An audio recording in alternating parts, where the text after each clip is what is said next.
Hi all. ഇന്ന് സംസാരിക്കുന്നത് Indian സ്വാതന്ത്ര്യ സമരത്തിലെ കുറച്ച് കാര്യങ്ങളെ പറ്റിയിട്ടാണ്.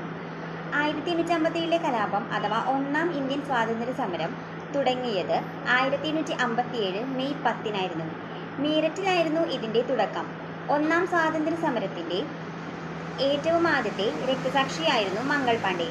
മംഗൾ പാണ്ഡെയെ തൂക്കിലേറ്റിയതാണ് 1857 ഏപ്രിൽ 8. മംഗൾ പാണ്ഡെ അംഗമായിരുന്ന പട്ടാള യൂണിറ്റായിരുന്നു 34 ബംഗാൾ ഇൻഫൻട്രി. ഇന്ത്യയിലെ ആദ്യത്തെ വനിതാ രക്തസാക്ഷിയാണ് പ്രീതി ലത വഡേക്കർ. ഒന്നാം സ്വാതന്ത്ര്യ സമരം അഥവാ 1857 വിപ്ലവത്തിൻ്റെ ചിഹ്നമായി കണക്കാക്കിയിരുന്നത് താമരയും ചപ്പാത്തിയുമായിരുന്നു. വിപ്ലവകാരികൾ ഒന്നാം സ്വാതന്ത്ര്യ സമരത്തിൻ്റെ ഭരണാധികാരിയായി അവരോധിച്ചിരുന്ന മുഗൾ രാജാവാണ് ബഹദൂർ ഷാ രണ്ടാമൻ. 1857 വിപ്ലവത്തിൻ്റെ സമയത്തെ ഗവർണർ ജനറലായിരുന്നു കാനിങ് പ്രഭു. 1857 വിപ്ലവത്തിലെ കാൺപൂരിലെ നേതാക്കളായിരുന്നു നാനാ സാഹിബ്, താന്തിയോ തോപ്പി എന്നിവർ. എന്നാൽ ലക്നൌവിൽ ബീഗം ഹസ്രത് മഹലും, ഡൽഹിയിൽ ജനറൽ ഭക്ത് ഖാനും, ഝാൻസിയിൽ റാണി ലക്ഷ്മിബായും, ബീഹാറിൽ കൻവർ സിംഗും, ബറേലിയിൽ ഖാൻ ബഹദൂറും ആയിരുന്നു പ്രധാനപ്പെട്ട നേതാക്കൾ.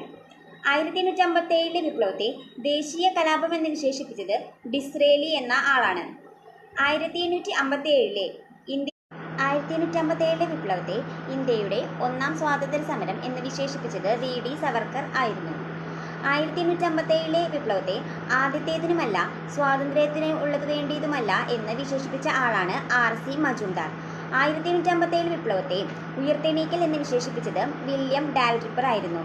1857 വിപ്ലവം ബ്രിട്ടീഷുകാരുടെ ഇടയിൽ അറിയപ്പെട്ടിരുന്നത് ചെകുത്താൻ്റെ കാറ്റ് അഥവാ ഡെവിൾ വിൻഡ് എന്നായിരുന്നു. വിപ്ലവകാരികളുടെ സമുന്നത നേതാവെന്ന് വിശേഷിപ്പിക്കപ്പെട്ടിരുന്നത് റാണി ലക്ഷ്മിബായിയെയാണ്. 1857 വിപ്ലവത്തിൻ്റെ ജവാൻ ഓഫ് ആർക്ക് എന്നറിയപ്പെട്ടിരുന്നതും മനു എന്ന പേരിൽ അറിയപ്പെട്ടിരുന്നതും റാണി ലക്ഷ്മിബായി തന്നെയായിരുന്നു. ഇരുണ്ട പശ്ചാത്തലത്തിലെ പ്രകാശമാനമായ ബിന്ദു എന്നാണ് റാണി ലക്ഷ്മിബായിയെ നെഹ്റു വിശേഷിപ്പിച്ചത്. നാനാ സാഹിബിൻ്റെ സൈനിക ഉപദേഷ്ടാവായിരുന്നു താന്തിയോ തോപ്പി. ഗൊറില്ല യുദ്ധരീതി ആവിഷ്കരിച്ച വിപ്ലവകാരി കൂടിയാണ് താന്തിയോ തോപ്പി. അദ്ദേഹത്തിൻ്റെ യഥാർത്ഥ നാമം രാമചന്ദ്ര പണ്ഡുരാങ് എന്നായിരുന്നു. താന്തിയോ തോപ്പിയെ തൂക്കിലേറ്റിയ വർഷമാണ് 1859. സൈമൺ കമ്മീഷൻ രൂപീകൃതമായ വർഷമാണ് 1927. സൈമൺ കമ്മീഷൻ ഇന്ത്യയിൽ വന്നത് 1928 ഫെബ്രുവരി 3 സൈമൺ കമ്മീഷൻ ബഹിഷ്കരിക്കാനുള്ള പ്രധാന കാരണം ആ കമ്മീഷനിൽ ഇന്ത്യക്കാർ ഇല്ല എന്നതായിരുന്നു. സൈമൺ കമ്മീഷന്റെ ചെയർമാനായിരുന്നു ജോൺ സൈമൺ. സൈമൺ കമ്മീഷനിൽ 7 അംഗങ്ങളാണ് ഉണ്ടായിരുന്നത്. സൈമൺ കമ്മീഷനെതിരെയുള്ള പ്രതിഷേധത്തിൽ പോലീസ് മർദ്ദനമേറ്റ് മരിച്ച ആളാണ് Lala Lajpat Rai. All Indian trade union കോൺഗ്രസിൻ്റെ ആദ്യ പ്രസിഡന്റായിരുന്നു ലാലാ ലജ്പത് റായ്. സൈമൺ കമ്മീഷൻ തിരിച്ചുപോയ വർഷമാണ് 1929. ഇന്ത്യക്ക് ഡൊമിനിയൻ പദവി വേണമെന്ന് ആവശ്യപ്പെട്ട കോൺഗ്രസ് സമ്മേളനമാണ് 1928 കൊൽക്കത്ത സമ്മേളനം. കോൺഗ്രസിൻ്റെ ലക്ഷ്യം പൂർണ്ണ സ്വരാജാണെന്ന് പ്രഖ്യാപിച്ച സമ്മേളനമാണ് 1929 ലാഹോർ സമ്മേളനം. ലാഹോർ സമ്മേളനത്തിൻ്റെ അധ്യക്ഷനായിരുന്നു ജവഹർലാൽ നെഹ്റു. പൂർണ്ണ സ്വരാജ് പ്രഖ്യാപനത്തെ തുടർന്ന് ഇന്ത്യ സ്വാതന്ത്ര്യദിനമായി ആഘോഷിച്ചത് 1930 ജനുവരി 26 നെഹ്റു ത്രിവർണ്ണ പതാക ഉയർത്തിയതും 1929 ഡിസംബർ 31 പൂർണ്ണ സ്വരാജ് പ്രഖ്യാപനത്തെ തുടർന്ന് നെഹ്റു ത്രിവർണ്ണ പതാക ഉയർത്തിയത് ലാഹോറിലെ രവി നദിക്കരയിൽ വെച്ചാണ്. വട്ടമേശ സമ്മേളനങ്ങൾ നടന്ന സ്ഥലമാണ് ലണ്ടൻ. ഒന്നാം വട്ടമേശ സമ്മേളനം നടന്ന വർഷമാണ് 1930. ഒന്നാം വട്ടമേശ സമ്മേളനത്തിന് അധ്യക്ഷത വഹിച്ചത് റാംസേ മക്ഡൊണാൾഡ് ആയിരുന്നു. ഒന്നാം വട്ടമേശ സമ്മേളനത്തിൽ പങ്കെടുത്ത മുസ്ലിം ലീഗ് നേതാക്കളാണ് മുഹമ്മദ് അലി ജിന്ന, മുഹമ്മദ് ഷാഫി എന്നിവർ. രണ്ടാം വട്ടമേശ സമ്മേളനം നടന്ന വർഷമാണ് 1939. ഗാന്ധിജി, സരോജിനി നായിഡു തുടങ്ങിയവർ പങ്കെടുത്ത വട്ടമേശ സമ്മേളനമാണ് രണ്ടാം വട്ടമേശ സമ്മേളനം. രണ്ടാം വട്ടമേശ സമ്മേളനത്തിൽ ഗാന്ധിജിയുടെ ഉപദേഷ്ടാവായിരുന്നത് മദൻ മോഹൻ മാളവ്യ ആയിരുന്നു. രണ്ടാം വട്ടമേശ സമ്മേളനത്തിൽ അതായത് 1931 വട്ടമേശ സമ്മേളനത്തിൽ ഗാന്ധിജി പങ്കെടുക്കുന്നതിനുള്ള കാരണമായിരുന്നു ഗാന്ധി ഇർവിൻ സന്ധി. മൂന്നാം വട്ടമേശ സമ്മേളനം നടന്ന വർഷമാണ് 1932. 1935 ഗവൺമെൻറ് ഓഫ് ഇന്ത്യ ആക്ടിന് കാരണമായി തീർന്നതും മൂന്നാം വട്ടമേശ സമ്മേളനമായിരുന്നു. മൂന്നാം വട്ടമേശ സമ്മേളനത്തിൽ പങ്കെടുത്ത ഇന്ത്യക്കാരാണ് ഡോക്ടർ ബി.ആർ. അംബേദ്കർ, തേജ് ബഹാദൂർ സാംബ്രു എന്നിവർ. ഹോം റൂൾ പ്രസ്ഥാനം ആരംഭിച്ച വർഷമാണ് 1916. ഹോം റൂൾ എന്ന വാക്കിൻ്റെ അർത്ഥം സ്വയം ഭരണം എന്നാണ്. ആനി ബെസന്റ് ഹോം റൂൾ പ്രസ്ഥാനം ആരംഭിച്ച സ്ഥലമാണ് മദ്രാസിനടുത്തുള്ള അടയാർ. ബാലഗംഗാധര തിലകൻ ഹോം റൂൾ പ്രസ്ഥാനം ആരംഭിച്ച സ്ഥലമാണ് പൂനെ.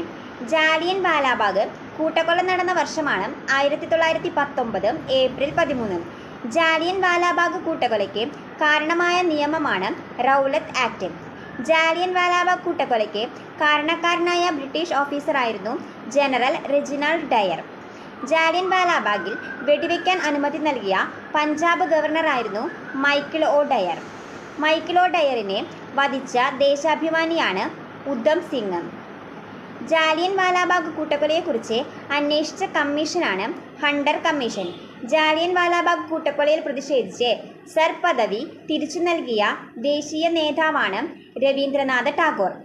ജാലിയൻ വാലാബാഗ് കൂട്ടക്കൊലയിൽ പ്രതിഷേധിച്ച് വൈസ്രോയിയുടെ എക്സിക്യൂട്ടീവ് പദവി രാജിവെച്ച നേതാവാണ് സർ സി ശങ്കരൻ നായർ. നിസ്സഹകരണ പ്രസ്ഥാനത്തിന് നേതൃത്വം നൽകിയത് മഹാത്മാഗാന്ധിയാണ്. നിസ്സഹകരണ പ്രസ്ഥാനത്തിന് കോൺഗ്രസ് പിന്തുണ പ്രഖ്യാപിച്ച സമ്മേളനമായിരുന്നു 1920 കൽക്കട്ട സമ്മേളനം. 1921 ഗാന്ധി ഇന്ത്യൻ ദേശീയ പ്രസ്ഥാനത്തിൻ്റെ യൂണിഫോമായത്. നിസ്സഹകരണ പ്രസ്ഥാനത്തെ സഹായിക്കാൻ സ്വരാജ് ഫണ്ട് രൂപീകരിച്ച നേതാവാണ് തിലക്. നിസ്സഹകരണ പ്രസ്ഥാനം പിൻവലിക്കാൻ കാരണമായ സംഭവമാണ് ചൗരി ചൗര സംഭവം. ചൗര സംഭവം നടന്ന വർഷം 1932. ചൗരി ചൗര എന്ന ഗ്രാമം ഏത് സംസ്ഥാനത്താണ്? ഉത്തർപ്രദേശിലെ ഗോരഖ്പൂർ ജില്ലയിലാണ് ചൗരി ചൗര. സ്വരാജ് പാർട്ടിയുടെ രൂപവൽക്കരണത്തിന് ഉണ്ടായ കാരണമാണ് നിസ്സഹകരണ പ്രസ്ഥാനത്തിൽ നിന്നുള്ള മാറ്റം. സ്വരാജ് പാർട്ടി രൂപീകൃതമായത് 1922 ഡിസംബറിലാണ്. സ്വരാജ് പാർട്ടിയുടെ ആദ്യത്തെ സെക്രട്ടറിയായിരുന്നു മോത്തിലാൽ നെഹ്റു. ആദ്യത്തെ പ്രസിഡന്റായിരുന്നു CR ദാസ്. സ്വരാജ് പാർട്ടിയുടെ ആദ്യ സമ്മേളനം നടന്ന സ്ഥലമാണ് അലഹാബാദ്. ഭൂനികുതി വർധനവിനെതിരെ ഗുജറാത്തിലെ കർഷകർ നടത്തിയ സമരമാണ് ബർദോളി സമരം. ബർദോളി സമരം നടന്നത് 1928. ബർദോളി സമരത്തിന് നേതൃത്വം നൽകിയത് സർദാർ വല്ലഭായ് പട്ടേൽ ആയിരുന്നു. വല്ലഭായ് പട്ടേലിന് സർദാർ എന്ന പേരു നൽകിയത് ഗാന്ധിജിയായിരുന്നു. 1857 വിപ്ലവത്തിൻ്റെ ബുദ്ധികേന്ദ്രം എന്നറിയപ്പെട്ടിരുന്നത് നാനാ സാഹിബ് ആയിരുന്നു. 1857 വിപ്ലവാനന്തരം നേപ്പാളിലേക്ക് പലായനം ചെയ്ത വിപ്ലവകാരിയും നാനാ സാഹിബ് ആണ്.